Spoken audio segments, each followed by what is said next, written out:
DCGB 729 kHz. Enod sa Bareta, Enod sa Gabos. Member KBP, kapisana ng mga broadcaster ng Pilipinas, mga tugang oras niya to alas 12:02. Ipinipresentar kan Radyo DCGB ang kabilugan kan mga baretang kinalap kan pinagsarong puwersa kan News Center asin Mega Force Patrol. DCGB Bareta alas 12. DCGB Bareta alas 12. Mga pinakahuring pangyayari sa Kabikolan, sa nasyon asin ibang parte kan kinaban. Ibabareta na ngunyan. DCGB Bareta alas 12. Ngunyan ang sa inyong tagapagbareta. Marhay na ito mga tugang Lunes po ngunyan. Pecha 3 sa bulang kanunyo 2023 o kaya 24. Ini po ang bareta alas 2 asin kami ang sendong mga tagapagbareta. Ako po si Russell Cortez. Ako man po si Mardelab, daing iba. And outside lang sa sang darakulang mga bareta ngunyan. Sa lado lokal, pagsalida, kan mga nagputok na transformer ng kuryente sa mga barangay, subdivision, o maski sa ina komunidad sa probinsya kan Albay, nasa kapasidad kan Naleco. Selebrasyon kan Pinangat Festival sa Albay ngunyan na taon, pinaghahandaan na kan LGU Kamalig. Manila Sustainable Livelihood Program sa Kamalig Albay nakaresibin ng 300,000 pesos na kantidad na tabang pangkabuhayan halis sa DSWD. Mga personang nanggagapo nin bihikulo sa Bakakay Albay, pighahanap na kan mga otoridad.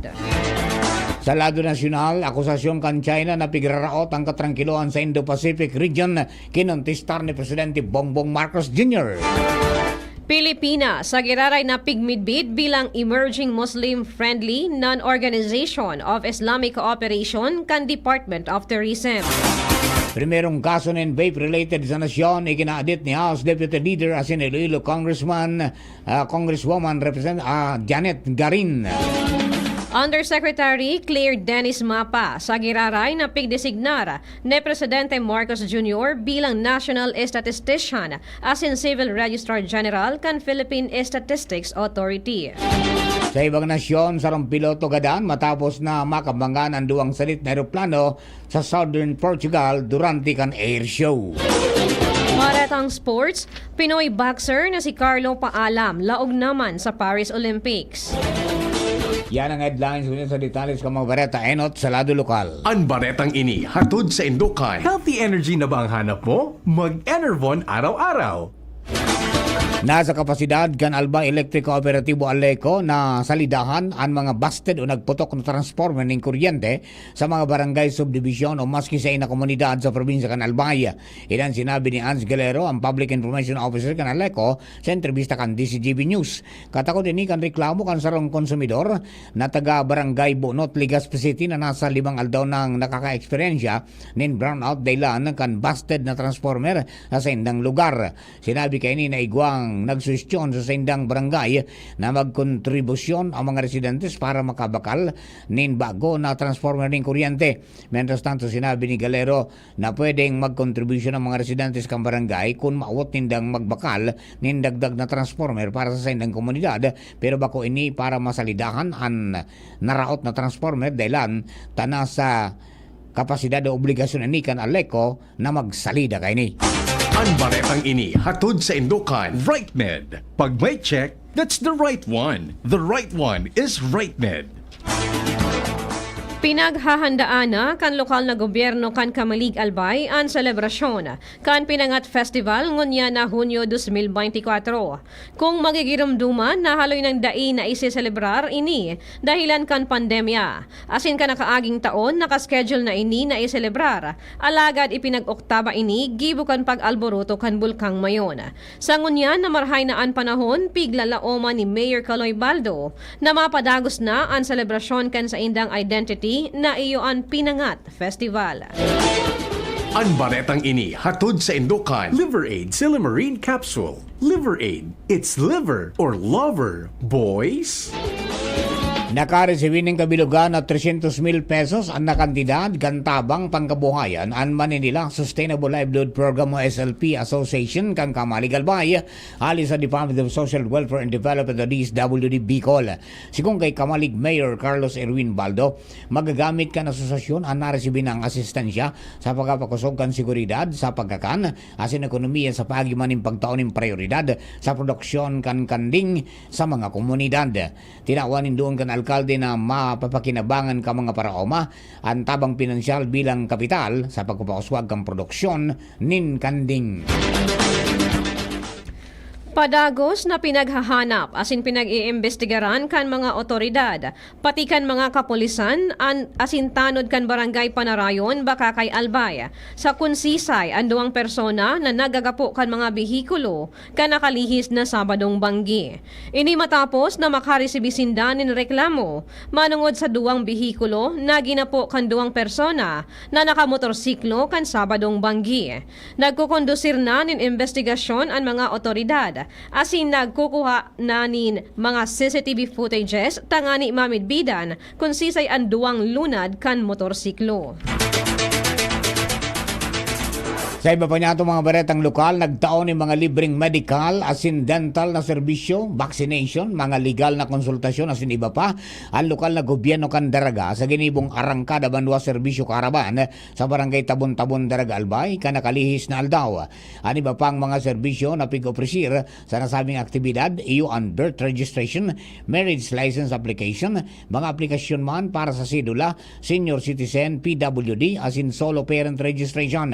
Nagkaigwama ni mga libreng konsultasyon sa mga issue sa daga, aplikasyon para sa pagpakonektar ng kuryente, local job recruitment, mga medical na laboratorio, asin iba pang mga programang pangkabuhayan bilang parte kan aktibidad. Nagtao man ang Daraga PNP din asistensya sa pagi kan pagbugtak nindang help desk na kikater kan National Police Clearance Registration asin Police Assistance sa OFW, mga Foreign National Concern, Women and Children Concern, Gender-Based Violence Concern, Tourist asin Environmental Concern asin iba pang mga kaputan, reklamo o mga issue sa seguridad kang publiko. Katakod kayo ni nagkaigwanan ng information drive ang Daraga PNP kung sa insindaan nagtaon ng mga flyers sa mga residentes ka nasabing barangay may kinaraman sa sendang kampanya kontra illegal na droga. Executive Order 70 LCAC o to end local communist armed conflict o Republic Act 11313 o anlay na may kinaraman sa gender-based sexual harassment, Republic Act 8353 na may kinaraman man sa mga krimen in rape, Republic Act 9262 o Violence Against Women and Children Act o VAUSI as mga crime prevention o safety tips. Makukuha ang mga produkto kan Kabikolan sa One Town, One Product o OTAP kan Department of Public Works and Highways o DPWH Bicol sa ground floor kan DPWH Central Office, Port Area, Manila. Poon alas 7 nin aga sagkod alas 4 nin hapon, ngunya na aldaw sagkod Hunyo 7, 2024. Mababakal o makakabakal nin mga snacks o pagkakan, delicacies, panghimagas o dulce, mga bags, lampara, ceramics asin iba pang mga gibo mismo sa Bicol Region sa nasabing OTAP. Pig-iimbitaran kan ahensyaan publiko na gustong magbakal kan mga produktong gikan sa Bicol Region na bisitahon sanaan sa indang booth sa talaan na aldaw. Mientras tanto, sobra sa 50 mga prinsipal sa probinsya ang nagpartisipar sa kainitinoting Provincial Four-Piece Partnership Forum na pinag-organisar kan Provincial Pantawid Pamilyang Pilipino Program o Four-Piece Office kan Camarines Norte. O beto ka nasabing forum na magkaigwanin dialogo manungod sa implementasyon kan Four-Piece Program lalo na sa mga eskwelahan na may halangkaw na numero ka mga Four-Piece na benepisyaryo. Mabot kang pag-ururon na magagibo nin rekomendasyon asin estrategikong aksyon tangani na mas mapagayon pa ang kolaborasyon kan DepEd asin DSWD. Ngunya na Hunyo 3 ang enot na aldaw kan pre-registration para sa mga waitlisted na buset applicants. Pagirumduman kan universidad sa mga incoming freshman students na ang mga non-notified sana via email o text kan universidad ang mga makakapag pre-register. Ang pre-registration para sa mga waitlisted madurar sagkod Hunyo 7, 2024. Mantang mapuon man ang pre-registration sa mga below quota sa June 18 sa June 21, 2004. Nairehistro ang duwang volcanic earthquake asin saro na rockfall event sa Bulkan Mayon. Inibasi man sa alas 8 nin pagkaaga na bulletin kan Philippine Institute of Volcanology and Seismology of PHIVOLCS katakod kan padagos na aktibidades kini. Ang average kan sulfur dioxide emission nasa 645 tonelada kada aldaw, mantang nagkaigwama nin 100 metros na langkaw kan pag-aso.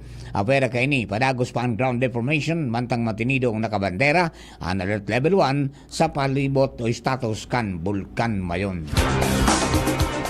22 na individual ang nagtapos nin training manungod sa Organizational Management and Governance for Rural-Based Organizations o RBOs. Naginibo poon Mayo 29 hasta 31 sa ATI Bicol, San Agustin, Pili, Camarines Sur. Nagserbi bilang mga representantes kan veteranong magsasakang siyentista o MS, mga kababaihan kan Rural Improvement Club o RIC, mga jóvenes kan 4-H Club, asin mga tagapagpadara nin katoninongan o peace advocates and movements sa Naga City. Kung sain ipighiras kan mga ini an sa indang pagkaaram manungod sa pagmanihar nin sarong organisasyon. Siring man na nadugangan an sa indang kaaraman dahil sa mga workshops asin paghururon manungod sa organizational management. Pigpaliwanag sa training ang mga responsibilidad asin pag-uugali na dapat igwa ang sarong leader o pamayo nin organisasyon. Mga prinsipyo sa pagmamanehar nin organisasyon, estratehiya sa pagplano, siring man ang mga paagi sa pagkaigwanin parlamentaryo asin pagsurat nin mga resolusyon. Magatugang primerong parte po yan kang bareta alas 12, mga bareta nga to sa lado lokal. Ang bareta sa lado nasyonal, ibang nasyon sports asin iba pa, makalis lamang po kayo. Kaming magtutropa, laging ganado. Sa trabaho, Ganado! Sa pamilya, Ganado! At syempre, kapag good times, Ganado! Ang mga selebrasyon kasama ang tropa, walang katulad basta may moderation, healthy lifestyle at Liverade. Ang Liverade ay may silimarin na maaring makatulong sa kalusugan ng atay. Araw-araw kaming umiinom ng Liverade dahil kami ay Ganado sa kalusugan! Liverade, It's Liver Lover, boys! Mahalagang paalala, ang Liverade ay hindi gamot at hindi dapat gamiting paggamot sa anumang uri ng sakit. Tulong proteksyon at pampalakas sa kalusugan ng atay. Liverade Silimarin Capsule. Mabibili sa mga leading drugstores nationwide. May iba't ibang karamdaman ka ba gaya ng high blood pressure, diabetes, sakit sa puso, sa kidney, sa atay, may myoma, na stroke, may gallstones, cancer at marami pang iba? Ang Amazing 4 ng Miracle Health Corporation ang subukan mo. Makakatulong dahil mula ito sa epektibong Amazing Trio at mas lalo pang pinalakas dahil sa Mega 1 na mayroong 21 sangkap. Subok ng nagpapalakas ng immune system at marami na ang mga natulungan na mayroong iba't ibang karamdaman. Huwag nang patagalin pa. At magpakonsulta. Maaaring pumunta kay Doc Joey Bitito sa Barangay 18, Cabangan West, Legazpi City, kaharap lang ng Bangko Sentral ng Pilipinas. O tumawag sa 0998-975-8121 or 0917-853-8933 para sa free consultation sa natural medicine. Mapapanood din ang serbisyong natural, kalusugan at bayanihan sa YouTube channel at sa Facebook page na Doc Joey Bitito. Tandaan ang mga tipid tips para mapanatiling mababa ang konsumo ng kuryente at komportable ang pamumuhay ngayong tag-init. I-schedule ang pagpaplansya ng isang beses sa isang linggo. Mas mabuti itong gawin bago mag alas 9 ng umaga at pagkalipas ng alas 9 ng gabi o sa mga oras na wala masyadong gumagamit ng kuryente. Para mas tipid habang nananatiling malamig, linisin ang aircon filter at condenser kada 6 na buwan at ugaling isara ang mga pinto at bintana bago buksan ang aircon. Sa masinop na paggamit ng kuryente, masisigurong tuloy-tuloy ang daloy ng kuryente saan man sa bansa. Ang paalalang ito ay mula sa NGCP. Ubo, premang nakabara, hirap sa paghinga. Dapat may dalang ginhawa. Kaya lagi kong bitbit, Plemex Forte Capsule. Ang Plemex Forte Capsule ay gawa sa halamang lagundi. Ginhawa sa ubo at hika. Magaan dalhin, madaling inumin. Plemex Forte Capsule. Basta lagundi, Plemex. Vitex Lagundo L is the generic name of Plemex Forte. If symptoms persist, consult your doctor. Tanggal ang plema, tigil ang ubo. Maluwag ang paghinga sa Plemex Forte. Basta lagundi, Plemex. Ang Plemex Forte Lagundi Capsule ay mabibili sa pangunahing butika o drugstore na malapit sa inyo. Inihahatod sa inyo kan Department of Environment and Natural Resources, Regional Office No. 5.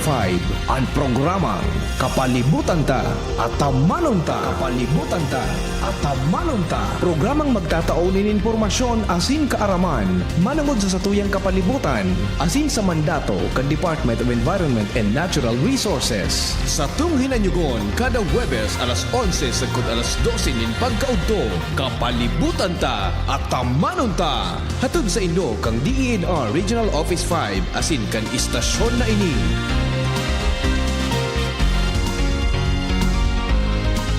Ang Albay Electric Cooperative Incorporated or ALECO nagaako na din mga aplikasyon para sa Lifeline Subsidy. Ang mga kwalipikado digdi iyo ang mga Pantawid Pamilyang Pilipino Program or 4Ps beneficiaries asin itong mga marginalized consumers. Para sa mga miyembros kan 4Ps, kaipuhan sa aplikasyonan sa inong 4Ps ID asin latest bill. Para sa non-4Ps o itong mga marginalized consumers, ang mga requirements iyo ang mga minasunod. Certification halay sa Social Welfare and Development Office sa indong syudad o munisipyo na nagpapatunay na ang aplikante sa rong low-income earner base sa latest poverty threshold na ipigmok na kan Philippine Statistics Authority government-issued ID as in latest bill. Pagirumdom na ang diskwentong ini, automatikong ia-apply sa monthly consumption kan mga kwalipikadong aplikante na day mahalangkaw sa 25 kilowatt hours. Ipasa ang mga nasabing requirements kasabay ang accomplished application form sa ALECO Service and Collection Office sa indong lugar. Kung kwalipikado ka, dai na magduwa-duwa. I-avail na ang subsidiyang ini ka-ALECO. Maghaharap-harap na ang pinakamahuhusay, pinakamagagaling at premyadong mang-aawit sa kabikulan. Inihahandog ng Ako Bicol Party List ang mahigit isang dekadang pagtatanghal ng urugmahan, karantahan, asin tarabangan. Season 10. Sino-sino ang tatanghaling kampyon sa kids category, adult category, at pwede pa kami category. Urugmahan, karantahan, asin tarabangan. Season 10. Mahigit kalahating milyong pisong papremyo ang mapapanalunan sa urugmahan, karantahan, asin tarabangan. Season 10. Mapapanood live via PBN DCGB Legazpi, Radyo Bicolandia, Bicol FM Naga, OKFM Sorsogon, Spirit FM Masbate, OKFM Dapet at Radyo Oragon Virac. Urugmahan, karantahan, asin tarabangan. Season 10. Aray! Manny Pacquiao po, sa araw-araw na laban, kahit maliit na aray, pag binaliwala, baka di ka na makasabay. Alaksan FR Tulos. Diretso sa pinagpupnan kan kulog hawak. Sa maliit o malaking aray, Alaksan FR agad. Unilab yan. Ibuprofen paracetamol is the generic name of Alaksan FR. If symptoms persist, consult your doctor. Okay ka na, Nay? Yes, anak. Bumuti na ang pakiramdam ko. Ay, salamat. Kaya pagdating sa gamot, tiwala ako sa Actimed. Napakagaan pa sa bulsa. Up to 85% ang natitipid ko sa Actimed kumpara sa branded na gamot. Kaya may extra tayo today. Tara na, ipasyal tayo. Ay, salamat sa wise kong anak. Salamat sa Actimed Quality Generics. Diyan lang yan sa Generica Drugstore. If symptoms persist, consult your doctor. Para kay nanay at tatay, kami naman ang magbibigay ng ginhawa sa inyo. Bumili na ng inyong gamot sa Generica Drugstore at makakuha ng 20% discount sa ating participating products. For more information, see posters and print ads for more details. Promo duration is from May 1 until June 30, 2024. DOH FDA CDRR permit number 0178 series of 2024. Sa detalles kang barete niya to sa lado nasyonal, kinontistar ni Presidente Ferdinand Marcos Jr. ang akusasyon kan China na tigaraot kay ni ang katrangkilohan sa Indo-Pacific region sa paagikan paglihis kan tunay na konsepto ng centrality sa Association of Southeast Asian Nations o ASEAN sa Shangri-La Dialogue sa Singapore. Hinapot ni Chinese Major General Su Hui ang presidente kung pigbubugtak ang Pilipinas sa peligro ang katranghiloan dahil sa pagkonsiderar sa ibang partido na magkakanigo na aksyon sa isyu sa South China Sea.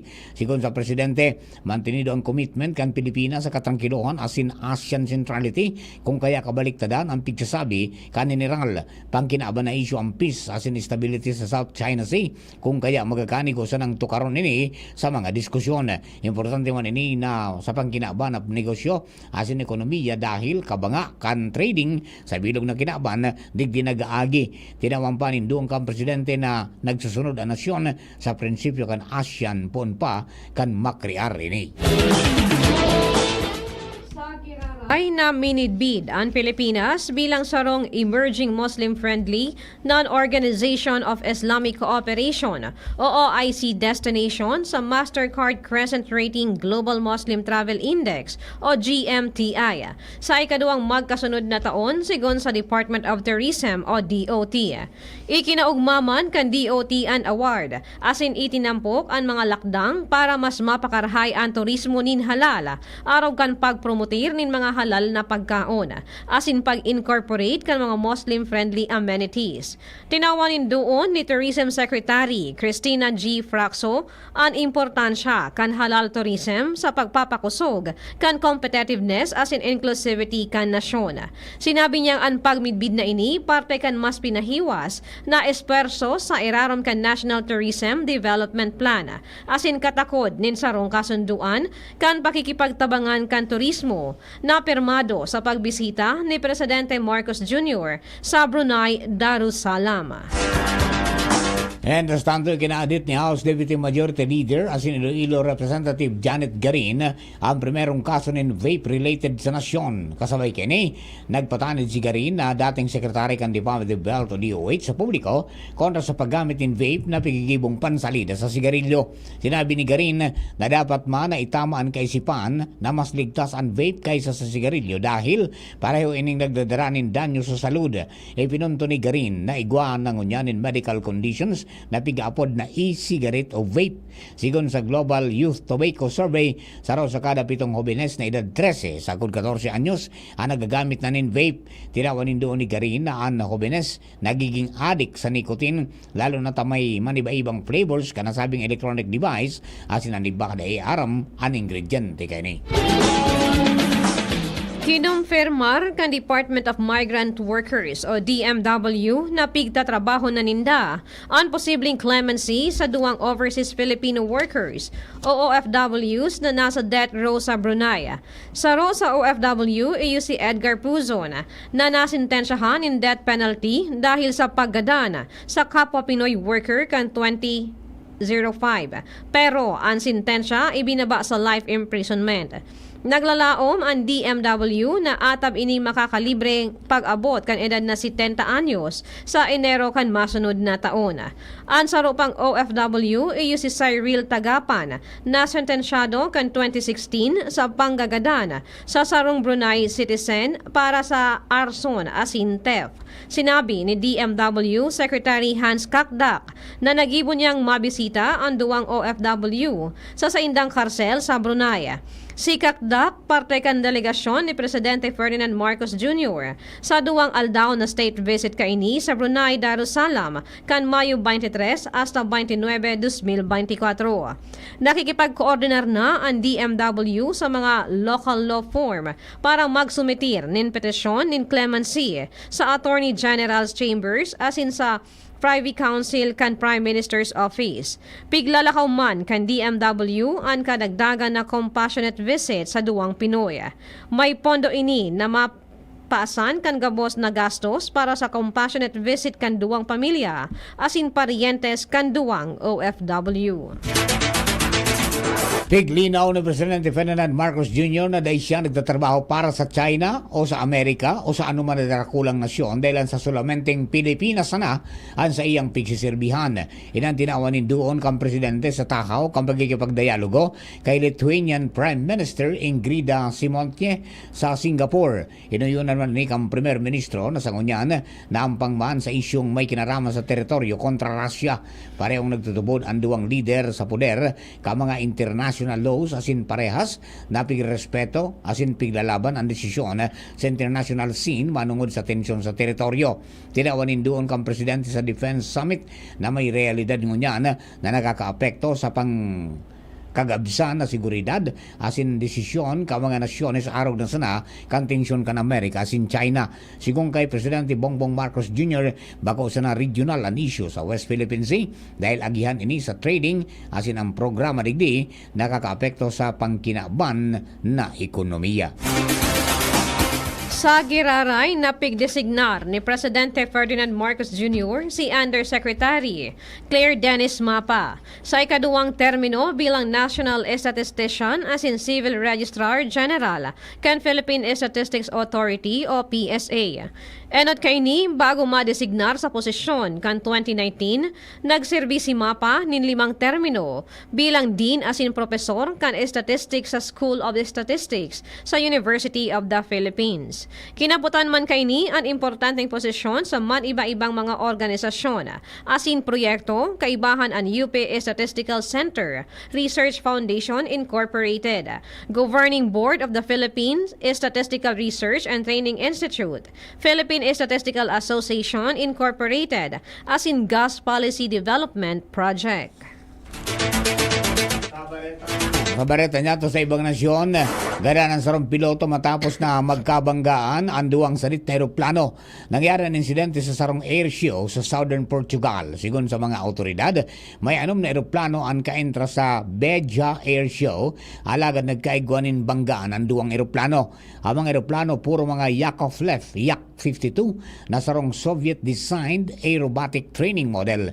Pagkonsiderar na iniman ang pinakadakulang air show na ginibo sa Southern Europe. Sports. Laog naman sa Paris Olympics ang Pinoy boxer na si Carlo Paalam. Nakasecure ng ticket sa Olympics si Paalam matapos na daogon si Sachin Ziwa kan India sa men's 57 kg division semifinals kan 2024 boxing second world qualification tournament sa Thailand.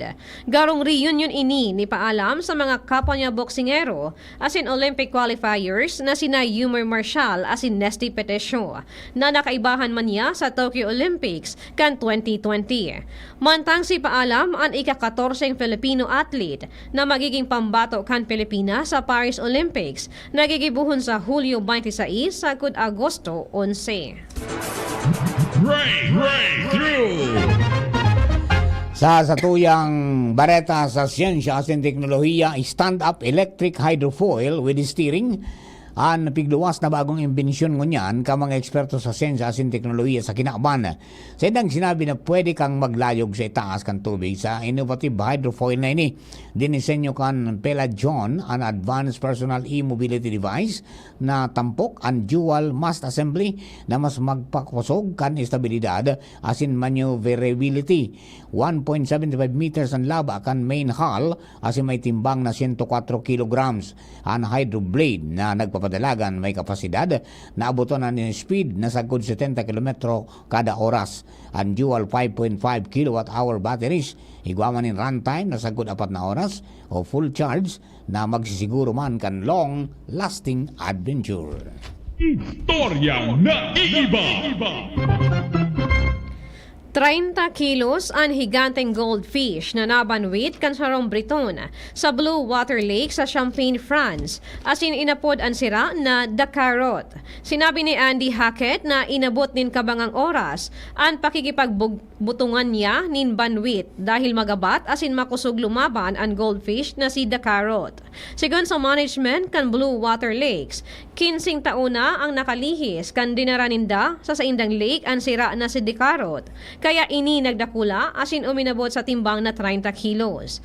Maski makintab ang kolor kaini asin madaling mahiling sa tubig, sobrang ilap kaini kaya dakol ang naghanga kay Hackett sa pagkakadakop niya kay The Carrot. Matapos kuhaan ng retrato si Hackett habang pugol niya ang nadakop na sira, tulos man niyang ibinalik ini sa tubig para tauanin pagkakataon ang iba pang bisita kan Blue Water Lakes na mabanwit man si The Carrot. Dahilan digdi, dakol ang nagkaigwanin interest na magbisita sa Blue Water Lakes asin fully booked na naman ang sa Indang Lake. Flashback. Hunyo 3, kan taon 1863, so 1863, sa oras na alas 7:31 ng Banggi sa Sarong Aldao matapos ang grabing init asin mantang busy ang gabos sa preparasyon para sa festival kang Corpus Christi kan yinugyog nin makusugo na linog an Manila.